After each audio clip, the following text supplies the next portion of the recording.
Ce titre, Les gens sensibles, il est venu assez tôt. Je crois que c'est quand j'ai eu ce titre, d'une certaine manière, que peut-être l'histoire a pu se déployer, de ces personnages qui avaient ça, je crois, en commun, comme s'ils avaient eu une peau en moins qui faisait qu'ils étaient plus sensibles, non pas à l'air extérieur, mais aux sentiments, aux émotions.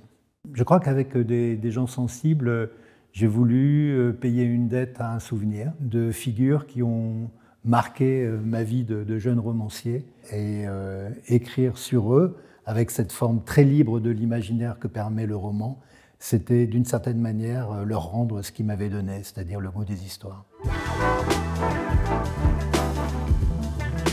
Il y a, c'est très connu dans les maisons d'édition, une attachée de presse. En l'occurrence, cette attachée de presse, Clara, défend un tout jeune auteur qui publie son premier roman, qui s'appelle Fosco, qui rêve d'écrire, qui a travaillé beaucoup, recommencé, réécrit. C'est vraiment un livre sur l'amour de la littérature. Avant d'avoir la joie que son premier roman soit publié, ce roman s'appelle Des gens sensibles. Et puis, il y a dans le trio une troisième personne qui est un écrivain algérien, très connu, pourchassé dans son pays par les islamistes. Et ce trio, il est porteur à la fois d'énormément d'enthousiasme pour la littérature, d'amour des livres, d'amour des histoires. Et on verra au fur et à mesure que cet attaché de presse et cet écrivain algérien sont aussi entraînés dans une spirale mortifère. C'est vrai que le premier roman de Fosco, qui a 20 ans et des poussières, c'est probablement son premier papier d'identité qu'il va comprendre. Il ne sait pas qui il est, ou plus précisément, il ne sait pas qui était son père. Sa mère le balade, lui dit qu'il est d'Afrique du Nord, un jour de Tunisie, un jour d'Algérie, un jour du Maroc.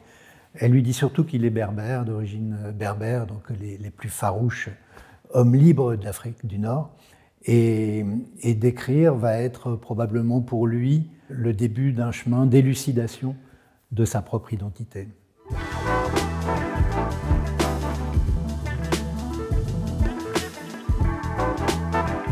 Qu'est-ce que ça veut dire de penser qu'il n'y a pas de plus beau jour de sa vie, de plus beau roman du monde? Ça veut dire qu'il faut toujours recommencer, qu'il faut toujours avoir l'idée que ce qui est passé, ce qui n'a pas été accompli ne l'a pas été, mais qu'en revanche que tout est possible, il faut chercher l'impossible.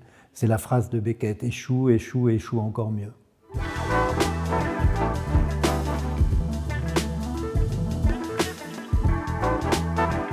Alors c'est vrai que les chansons, la musique, les chansons sont des marqueurs, marquent le temps, parce qu'à un moment donné, on se souvient de telle chanson qui correspond à un moment de notre vie.